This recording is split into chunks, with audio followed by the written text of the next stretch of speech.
जय श्री कृष्णा। राधे राधे। मेरे प्यारे भक्त जैनों, आज आप सभी ने श्रवण करेंगे भैया पंच व्रत कथा। भैया पंच की कहानी। इस कहानी को आप जरूर सुने। बरस भैया पंच। भैया पंचमी 15 जुलाई 2025 मंगलवार के दिन है। सावन मास की कृष्णा पक्ष की पंचमी तिथि के दिन भैया पंचमी और नाग पंचमी का त्योहार मनाया जाता है। देश के कुछ भाग इस दिन भाग पंचमी का त्योहार मनाया जाता है, जबकि देश के दूसरे भागों में सावन मास की शुक्ल पक्ष की पंचमी तिथि के दिन नाग पंचमी का त्योहार मनाया जाता है। यह भाई बहन का त्योहार है।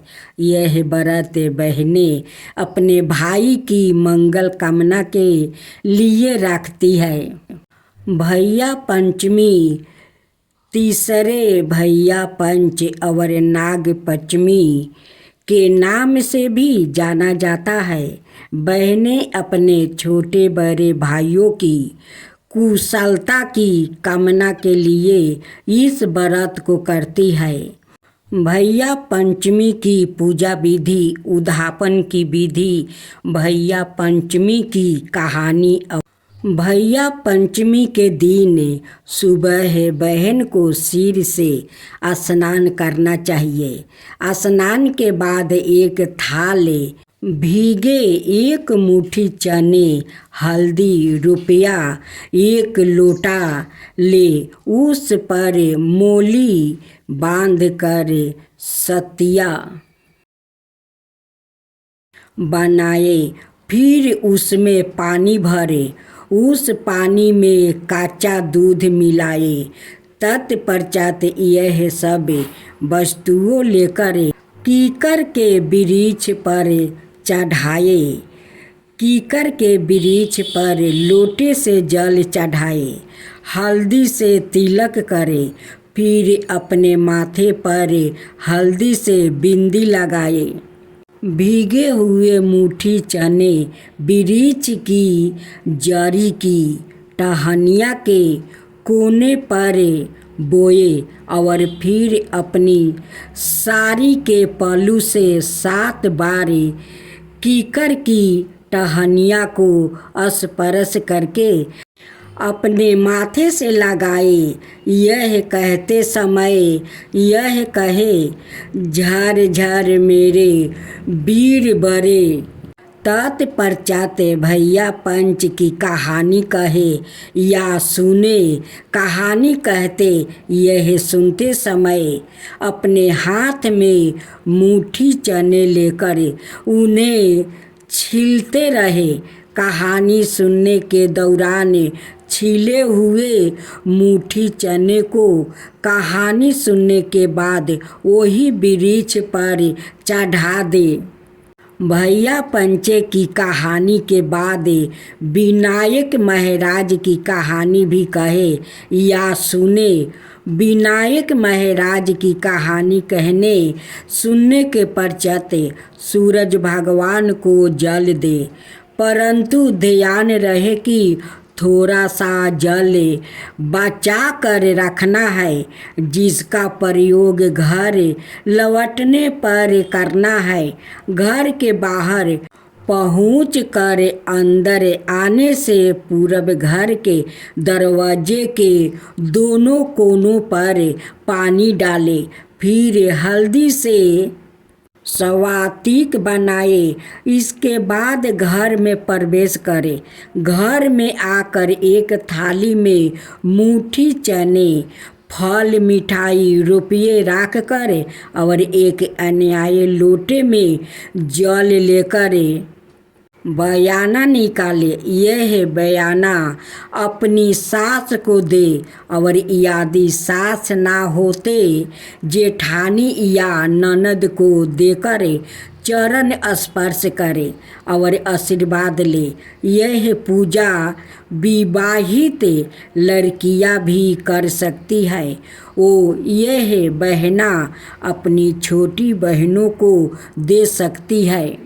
विवाहित स्त्री को शादी के पहले बरस अपने मैके में ही भैया पंचमी मनानी चाहिए। अच्छे से त्योहार होकर सिर पर चुनरी ओढ़कर भैया पंचमी की विधि विधान से पूजा करके कहानी सुनने के बाद एक थाली में भीगे हुए मुट्ठी चने रख कर साथ में फल मिठाई साड़ी ब्लाउज और दक्षिणा रख कर बयाना लेकर ससुराल जाकर अपनी सास या ननद या जेठानी को दे और उनके चरण स्पर्श करके आशीर्वाद प्राप्ति करे। अब श्रवण करे भैया पंच और नाग पंचमी की कहानी। बहुत समय पहले की बात है। एक गांव में एक साहूकार रहता था। उसके 7 पुत्र थे। वो 7 पुत्र विवाहित थे। साहूकार की 6 बहुओं के भाई थे और उनका महका बहुत समृद्धि था, परंतु 7वीं बहू के कोई भाई नहीं था और ना ही उसका महका इतना धनवान था। एक बार श्रावण मास की भैया पंचमी नाग पंचमी आई, तब साहूकार की 6 बहुओं अपने महके जाने की तैयारी करने लगी। जल्दी जल्दी घर के काम निपटा कर वो अपने महके भैया पंचमी मनाने जाना चाहती थी। वो 6 बहुओं कुएं पर पानी भर रही थी। तभी किसी ने उनसे पूछा कि तुम सभी तो यहाँ हो, पर तुम्हारी देवरानी कहाँ है? तो उन्होंने उत्तर दिया कि आज भैया पंचमी है और हमें अपने पीहर जाना है भैया पंचमी के पूजा के लिए, परंतु उसके कोई भाई नहीं है, इसलिए वो अंदर चुपचाप बैठी है और अपने काम कर रही है। उनकी सभी बातें एक सरप सुन रहा था। एक बार उस छोटी बहू ने उस सरप के जीवन की रक्षा करी थी, इसलिए वो सरप उसका आभारी थी। उन बहुओं की बातें सुनकर सरप उन बहुओं के पीछे पीछे उनके घर पहुंच गया। घर पहुंचकर उस सरप ने आदमी का रूप ले लिया। घर में आकर उस सरप ने साहूकार की छोटी बहू को अपनी बहन बताया और कहा कि वो उसका दूर रिश्ते का भाई है। उसने वहाँ सबका अभिवंदन किया, लेकिन छोटी बहू को यकीन नहीं हुआ, इसलिए उसने उसे कहा, मेरा कोई भाई नहीं है, तुम कौन हो? मैं तुम्हें नहीं जानती। तब उसने उसको विश्वास दिलाया कि वो उसका भाई है और कहा कि मेरा जन्म तुम्हारे विवाह के बाद हुआ था। यह जानकर उसे बहुत खुशी हुई। वो सबसे कहने लगी, मेरा भाई आया है, मेरा भैया आया है।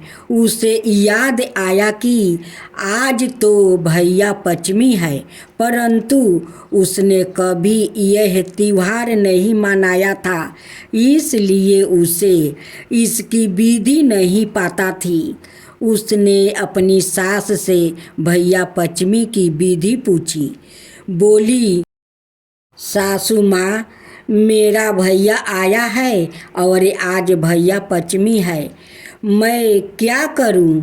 उसकी सास ने कहा कि पहले चूल्हा लीप, फिर उस पर चावल चढ़ा। जब चावल बन जाए उसमें घी पूरा मिलाकर अपने भाई को खिला। उसने वैसा ही किया। खाना खाने के बाद उस भाई ने कहा, बहन, मैं तुम्हें अपने घर ले जाने के लिए आया हूँ। सब तुमसे मिलकर बहुत खुश होंगे। बहू ने अपनी सास से पूछा तो उसकी सासू ने भी उसे जाने की आज्ञा दे दिया। जब इंसान के रूप में सांप अपनी बहन को अपने साथ लेकर वहाँ से चला तो उसने मार्ग में उस बहन को अपने विषय में बताया कि मैं एक सांप हूँ और एक बार तुमने मेरे जीवन की रक्षा करी थी और मुझे भाई माना था, इसलिए मैं अब तुम्हारा धर्म का भाई हूँ। अपने बिल के पास पहुंचकर मैं अपने असली रूप में आऊँगा, तब तुम बिना डरे मेरी पूंछ को पकड़ लेना और मेरे साथ बिल में आ जाना। उसने वैसा ही किया और बिल में पहुंचने के बाद उस सांप ने उसे अपने परिवार से मिलाया और अपनी पत्नी से कहा, ये मेरी धर्म का बहन है। तब उसकी पत्नी बोली, यह मेरी ननद है। भतीजे बोले, हमारी बुआ आई है। सबने मिलकर उसका स्वागत किया। साहूकार की छोटी बहू ने वहाँ देखा कि सांप के बच्चों की माँ अपने बच्चों और छोटे भाई बहनों को घंटी बजाकर बुलाती है दूध पीने के लिए। एक दिन उसने कहा कि मैं इन्हें दूध पिला देती हूँ। उसकी भाभी ने कहा, ठीक है, परंतु ध्यान रखना कि घंटी दूध ठंडा हो तभी बजाना, उससे पहले नहीं। किंतु उसने गलती से घंटी पहले ही बजा दिया। तब तक दूध गर्म ही था और उस सांप के छोटे भाई बहन का गर्म दूध पीने से जीभ, फन, पोछ आदि जल गया। इससे वो बहुत नाराज हुए और बोले, इसने हमें गर्म दूध से जलाया है, हम इसको सजा देंगे, हम इसको खाएंगे। तब उसकी भाभी ने कहा, नहीं, इनसे गलती हुई है, इन्हें माफ़ कर दो, मैं इनकी तरफ से क्षमा मांगती हूँ। तभी सांप की पत्नी के पुत्रा हुआ। तू उसने अपनी ननद साहूकार की छोटी बहू से पूछा, बोलो ननद जी, आपको क्या चाहिए अपने भतीजे के जन्म की खुशी में? तब उसने अपनी भाभी से कहा, 9 लाखा हार मांगा। भाभी ने ननद को 9 लाखा हार भेंट में दे दिया और उससे यह कहा कि यदि आप इस हार को पहनेगी तो यह हार ही रहेगा, परंतु अगर कोई दूसरा इसे पहनेगा तो उसके गले में यह सांप बन जाएगा। इधर साहूकार का छोटा लड़का अपनी पत्नी को लेने के लिए आया तो उसकी पत्नी ने ईश्वर से प्रार्थना की, हे ईश्वर, यदि मेरे पति को यह पता चलेगा कि एक सांप मेरे भैया है तो पता नहीं उसे कैसा लगेगा, इसलिए आप इस बिल के स्थान पर महल बना दो। ईश्वर ने उसकी मनोकामना पूर्ण कर दिया और जहाँ बाम्बी थी वहाँ एक सुंदर महल बन गया। साहूकार का बेटा वहाँ आया और 2 दिन के लिए वहाँ रुका। उसका वहाँ बहुत आदर सत्कार हुआ। फिर जब उस लड़के ने अपनी पत्नी को लेकर जाने के लिए कहा तो उस धर्म भाई ने विदा करते समय बहुत सारे दास दासी, हाथी, घोड़ा, धन दौलत देकर उन्हें विदा किया। जब वो वहाँ से निकले तो मार्ग में साहूकार के बेटे को याद आया कि वो वहाँ पर अपना कुछ सामान भूल आया है। उसने अपना सामान लेने के लिए वापस जाने के लिए कहा तो उसकी स्त्री ने कहा, ऐसा कौन सा कीमती सामान है जिसके लिए हम दोबारा लौटे? हम अभी अपने घर चलते हैं। परंतु उसका पति नहीं माना और वापस लौट कर उसी स्थान पर आ गया। परंतु अब वहाँ पर कोई महल नहीं था, वहाँ तो सांप की बिल थी। यह देखकर साहूकार के बेटे को बहुत क्रोध आया और अपनी स्त्री से कहा कि तुमने मुझे भरम में रखा, तुमने मुझे धोखा दिया। अब मुझे सच सच बताओ कि यह क्या माजरा है। तब उसकी पत्नी ने उसे सारी कहानी सुना दिया और कहा कि मेरे कोई भाई नहीं था, इसलिए सारी जेठनियाँ मेरा अपमान करती थी।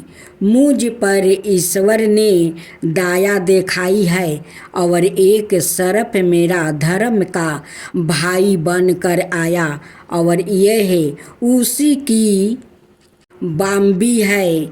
मैंने ईश्वर से प्रार्थना की थी कि 2 दिन के लिए उस बाम्बी के स्थान पर एक महल हो जाए जिससे किसी को इस बात का पता ना चले।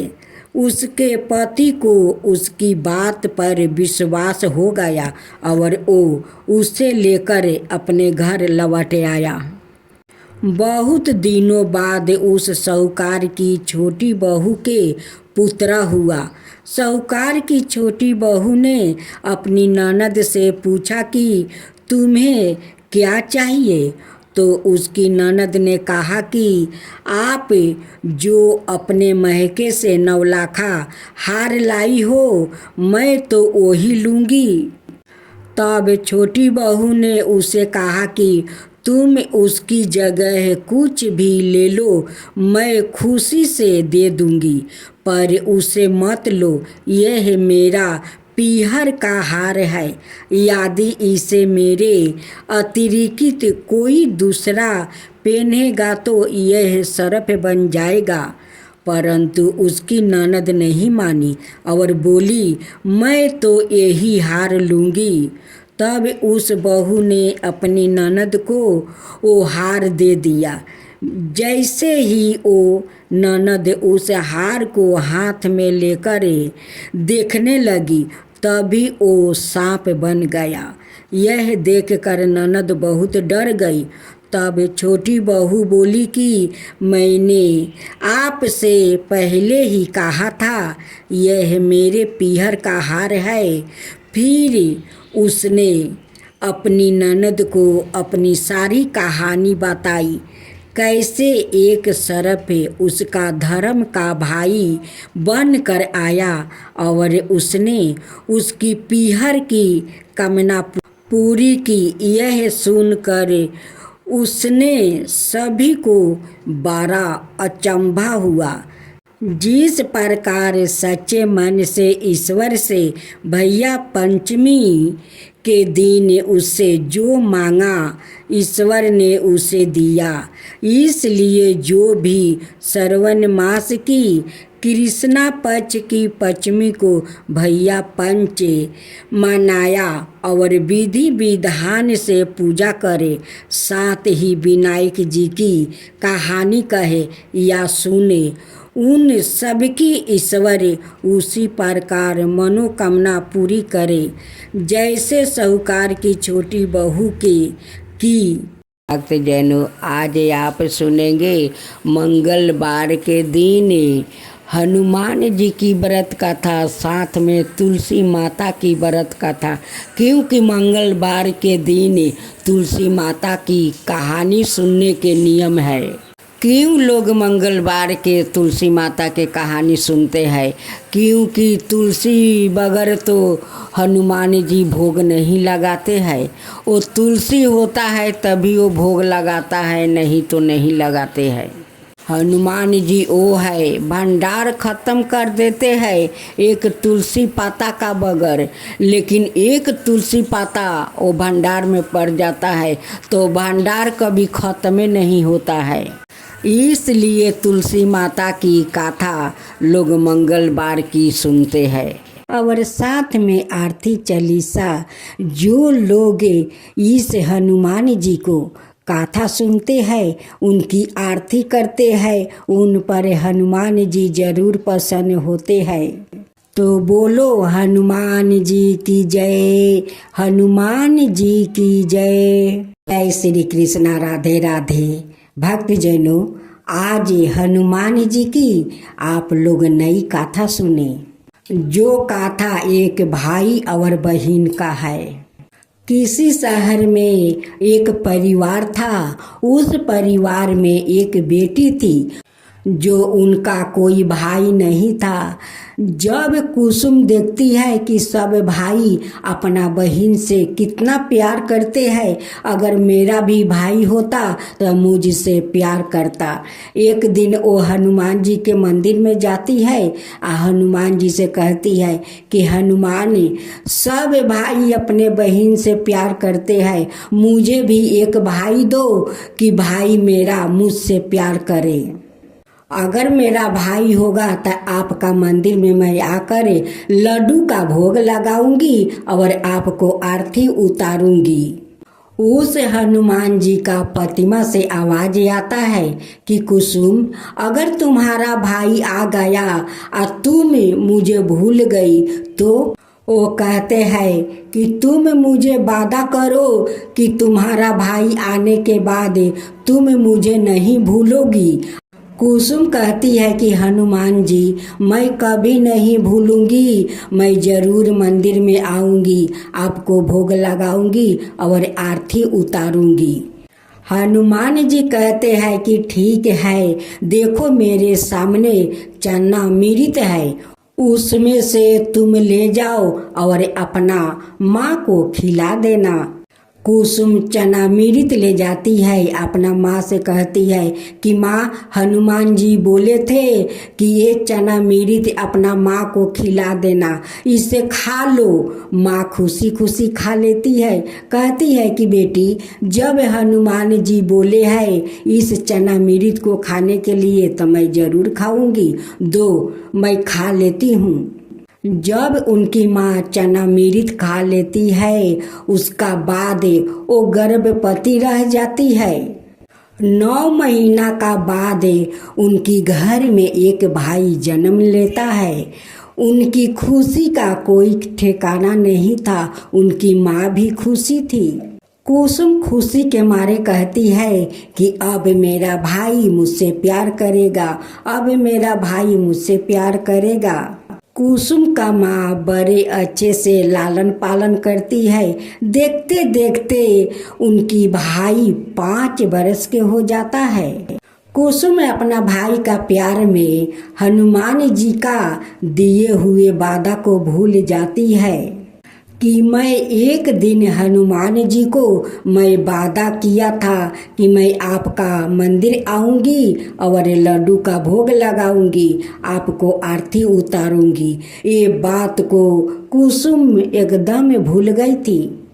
एक दिन कुसुम अपना भाई को लेकर उसी पीपल का पेड़ के पास वो खेलने जाती है। वो खेलते खेलते उनकी भाई गुम हो जाता है उसी पीपल का पास। अब तो कुसुम अपना भाई को खोजती है, पुकारती है, रोहन रोहन तुम कहाँ हो, रोहन रोहन तुम कहाँ हो। उसी पीपल के पास हनुमान जी बहुत पहले से उस लते पते से ढक गए थे। वहाँ पर किसी को पता नहीं था कि यहाँ पर हनुमान जी लते पते से ढके हुए हैं। कुसुम अपना भाई को पुकारते पुकारते उसी जगह आ जाती है जहाँ हनुमान जी बहुत पहले से उस पीपल के लते पते से ढके हुए थे। वही पर आकर कुसुम बेहोश होकर हनुमान जी के ऊपर गिर जाती है। तभी उस हनुमान जी का प्रतिमा में जान आ जाता है। कुसुम को हनुमान जी वो मिट्टी में गिरने से बचा लेते हैं। जब कुसुम का होश आया तो वो देखती है कि हम तो हनुमान जी के ऊपर गिरे हुए हैं और बेहोश है। तब कुसुम का हनुमान जी को वो वादा याद आ गई। हाथ जोड़ कर वो कहती है कि हनुमान जी मुझे क्षमा कर दीजिए, मैं अपना भाई को प्यार में आपको दिए हुए वादा को मैं भूल गई थी, मुझे क्षमा कर दीजिए। मैं काल से आपको आऊँगी, यहाँ पर लड्डू का भोग लगाऊंगी और आरती उतारूंगी। कुसुम उस हनुमान जी को उस पीपल के लते पते से वो बाहर करती है और कहती है कि मैं रोज यहाँ पर आऊँगी, आपका पूजा करूँगी, हर मंगलवार को मैं उपवास करूँगी, आपको भोग लगाऊँगी और आरती उतारूँगी। हनुमान जी कहते हैं कि कुसुम सुबह के भूला अगर शाम को आ जाए तो उसे भगवान क्षमा कर देते हैं, मैं तुम्हें क्षमा कर देती हूँ। कम से कम तुम्हारा दिए हुए वादा तो याद आ गया। हनुमान जी उनकी भाई को सामने आन दिया। वो कहते हैं कि कुसुम तुम्हारा भाई तो अदृच हो गया था, वो मेरा ही किया धारा था, क्योंकि तुम अपना वादा भूल गई थी, इसलिए तुम्हारा भाई को इस पीपल के पीछे मैं छिपा दिया था। कुसुम रोज उस पीपल के पास अपना भाई को लेकर आती है, हनुमान जी को भोग लगाती है, आरती उतारती है, हर मंगलवार को वो उपवास करती है। बड़े श्रद्धे भक्ति से वो हनुमान जी का पूजा करती है। हनुमान जी बहुत उन पर प्रसन्न थे। तो ये हनुमान जी अगर हमारी गाथा में कोई भूल हुआ होगा तो आप मुझे क्षमा कर दीजिए, अगर मेरी गाथा में सही हुआ होगा तो सब पर कृपा करना। जो आपका गाथा कहे, जो सुने, जो हुंकार भरे, वो सबका ऊपर कृपा करना, उनके साथ में मुझे भी कृपा करना। ये हनुमान जी आप सुनेंगे मंगलवार की चालीसा और आरती। आज के दिन आरती और चालीसा सुनने से हनुमान जी आप लोग पर प्रसन्न होंगे, आपका सारा मनोकामना पूरा करेंगे। मंगलवार के दिन हनुमान जी की चालीसा आरती जरूर सुनना चाहिए, उनकी मंगलवार के दिन आरती उतारना चाहिए। इसे हनुमान जी प्रसन्न होते हैं और अपना भक्तों पर अपना आशीर्वाद हमेशा बनाए रखते हैं। राधे राधे भक्त जनों, मंगलवार के दिन इन बातों का खास ध्यान रखें। मंगलवार को गलती से भी उड़द दाल का सेवन नहीं करना चाहिए। इस दिन उड़द खाने से शनि मंगल का संयोग आपकी सेहत के लिए कष्टकारी हो सकता है। उड़द का संबंध शनि से है। इसके अलावा मंगलवार को दूध से बनी चीजें दान भी नहीं करनी चाहिए। इस दिन भूल कर भी नाखून, बाल या दाढ़ी नहीं कटवानी चाहिए। माना जाता है कि इससे हनुमान जी रूठ हो जाते हैं। मंगलवार के दिन बड़े भाई से झगड़ा ना करे। मंगल का संबंध बड़े भाई से माना गया है। भाई से विवाद मंगल को खराब करता है, जिससे दुर्घटना और कष्ट का सामना करना पड़ता है। पारिवारिक जीवन में परेशानी बढ़ती है। इस दिन भूल कर भी मांस, मदिरा यानी किसी भी प्रकार की नशीली चीजों का प्रयोग नहीं करना चाहिए। यदि कोई व्याकित ऐसा करता है तो उसे भी नुकसान का सामना करना पड़ सकता है। मंगलवार के दिन श्रृंगार का सामान खरीदना भी शुभ नहीं माना जाता है। मान्यता अनुसार इस दिन श्रृंगार का सामान खरीदने से वैवाहिक जीवन में समस्या आने लगती है। मंगलवार व्रत उद्यापन विधि। जब एक बार में 21 मंगलवार के व्रत पूरे हो जाए तो 22वां मंगलवार को विधि विधान से हनुमान जी का पूजन करके उन्हें चोला चढ़ाए और ब्राह्मण भोजन कराकर व्रत का उद्यापन कर दे। यदि आप आगे भी व्रत जारी रखना चाहते हैं तो कुछ समय बाद पुनः शुरू कर सकते हैं। आज आप सुने दो बहनें और तुलसी की कथा। गणेश भगवान रिद्धि और सिद्धि से दो बहनों को कैसे कथा सुनाते हैं, तो आइए हम लोग कथा सुनते हैं। एक दिन गणेश भगवान अपना दोनों पत्नियां रिद्धि और सिद्धि के साथ ओबरमन कर रहे थे। तभी रिद्धि और सिद्धि को वो दो बहनें पर नजर पड़ते हैं। तब कहती है कि स्वामी थोड़ा ठहर जाइए। तभी रिद्धि सिद्धि कहती है गणेश जी से कि स्वामी वो दो बहनों को देखिए कैसे तुलसी माता को पूजा कर रही है। रिद्धि और सिद्धि गणेश जी से कहती है स्वामी ये दोनों बहनें के बारे में कुछ कहानी सुनाइए। गणेश जी कहते हैं कि ठीक है, तुम लोग को ये दोनों बहनें के बारे में कथा सुनाता हूँ। ये दोनों लड़कियों को तुम लोग देख रही हो, ये दोनों लड़की सेठ जी का बेटी है। बड़ी बहन के नाम है सीता और छोटी बहन के नाम है गीता। सीता बहुत श्रद्धालु और पूजा पाठ में श्रद्धा भक्ति रखती है। सीता सुबह उठकर अपना घर आंगन को सारा काम खत्म कर लेती है। स्नान करके तुलसी माता को श्रद्धा भक्ति से पूजा करती है। गीता सोकर उठती है, नहीं हाथ पैर धोती है, नहीं अपना कपड़ा बदलती है, वैसे ही जाकर तुलसी में जल ढाल देती है। कभी कभी तो गीता एक हाथ से कुछ खा रही है और दूसरे हाथ से तुलसी में जल ढाल रही है, क्योंकि गीता का पूजा पाठ में तो मन नहीं था और नहीं वो करना चाहती थी। उनकी पिताजी कहते हैं कि दोनों बहनें मिलकर तुलसी का सेवा करो। गीता अपना पिताजी के दिखावा के लिए करती है या जाकर कहती है कि पिताजी मैं तुलसी का पूजा कर लिया। देखते देखते सेठ जी के दोनों बेटी बड़ी हो जाती है। एक दिन सेठ जी अपना दोनों बेटी के लिए घर बार ढूंढने जाते हैं और ढूंढ कर वो दोनों बेटी को शादी कर देते हैं। दोनों अपना अपना ससुराल चली जाती है।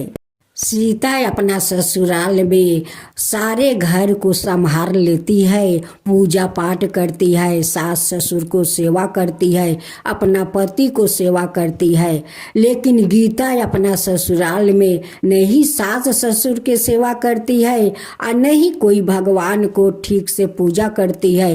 वो करती है तुलसी को तो नहीं स्नान करती है, नहीं कपड़ा बदलती है। वो जैसे रहती है वैसे ही जाकर तुलसी में जल ढाल देती है। एक दिन तुलसी माता गीता का हरकत देख कर गीता का सारा संपत्ति नष्ट कर देती है, क्योंकि गीता ऐसी हरकत कर रही थी। एक हाथ जल देती है तो दूसरे हाथ से वो पाता छीर छीर कर खा लेती है। अपना जूठा हाथ जाकर तुलसी का मंदिर के पास धो लेती है। इसीलिए उनकी सारा धन नष्ट हो जाता है। एक दिन उनकी सास ससुर गीता का हरकत देखकर घर से निकाल देते हैं। कहते हैं कि जब से तू आई है मेरा सारा धन नष्ट हो गया, मेरा धन बिला गया। तू तो कुलच्छनी है, नहीं धर्म से पूजा पाठ करती है और नहीं घर के ठीक से काम करती है। तेरे कारण मेरा सारा धन नष्ट हो गया। तुझे मैं अब एक पल अपना घर में नहीं रखूंगी। तू चला जा, अपना महके चला जा। गीता रोती बिलखती अपना महके आ रही थी। उसी समय उनकी बड़ी बहन सीता और उनकी पति वो भी महके आ रहे थे। सीता अपनी गीता बहन को हालत देखकर बहुत दुखी हो जाती है और पूछती है कि बहन गीता, तुम्हारा क्या हुआ कि तुम्हारा ऐसा हालत हुई है। गीता अपनी बड़ी बहन को कुछ नहीं बताती है। सीता समझ जाती है कि ये तो मैके में थी तो जैसे तैसे माँ तुलसी का मंदिर में जाकर जल देती थी, उसी कारण इनकी ऐसा हालत हुई है। सीता अपनी छोटी बहन गीता को अपना घर ले जाती है। वो महके नहीं जाती है, क्योंकि गीता का ये हालत देखकर पिताजी उदास हो जाएंगे। उसलिए सीता अपना घर लेकर चली जाती है। गीता को समझा बुझाकर कुछ धन देती है या धन देकर जाकर उनकी ससुराल में गीता को छोड़ आती है। उनकी सास ससुर को बुझा देती है कि अब ऐसा कभी वो नहीं करेगी, अब धर्म पालन करेगी। अब तो गीता अपना ससुराल में जाकर सास ससुर का सेवा करने लगी, तुलसी माता का पूजा करने लगी, विष्णु भगवान का पूजा करने लगी। अब बहुत धर्म निष्ठा से वो पूजा पाठ करने लगी, अपना सास ससुर को सेवा करने लगी। तुलसी माता गीता का श्रद्धा भक्ति देखकर उन पर प्रसन्न हो जाती है और उनकी सारे संपत्ति धन लौटा देती है। गीता उस समय माँ तुलसी का पूजा कर रही थी। उसी समय माँ तुलसी उन्हें दर्शन देती है। माँ तुलसी गीता से कहती है कि देखो बेटी, कभी भगवान को पूजा करो तो अच्छे से नहा धोआकर स्वच्छ हो जाओ, तब तुलसी माता का पूजा करो। कोई भगवान को पूजा करो तो नहा धोआकर स्वच्छ होकर पूजा करो। जो मनुष्य धर्म पूर्वक तुलसी माता का पूजा करते हैं, विष्णु भगवान का पूजा करते हैं, उन पर माँ तुलसी प्रसन्न होती है, विष्णु भगवान भी प्रसन्न होते हैं और उनकी सारे इच्छा पूर्ण कर देते हैं। गणेश भगवान रिद्धि और सिद्धि से कहते हैं कि रिद्धि सिद्धि ये दोनों बहनों को देखी माँ तुलसी का कैसे श्रद्धा भक्ति से पूजा करने लगी। उनकी बड़ी बहन अपना छोटी बहन को कितना अच्छा से समझा बुझाकर उनकी ससुराल में जाकर दियाती है और वो जाकर अपना ससुराल में अच्छे से सास ससुर को सेवा करती है, माँ तुलसी का पूजा करती है। और माँ तुलसी उस गीता पर प्रसन्न होकर उनकी सारे धन लौटा देती है। यही है माँ तुलसी और दो बहनें की कहानी। एक कहानी को समझी, रिद्धि सिद्धि कहती है कि हाँ स्वामी, मैं समझ गई। माँ तुलसी सारा देश दुनिया का घर घर में बास लेती है। यही माँ तुलसी का कहानी है। जय माँ तुलसी, जय माँ तुलसी। भक्त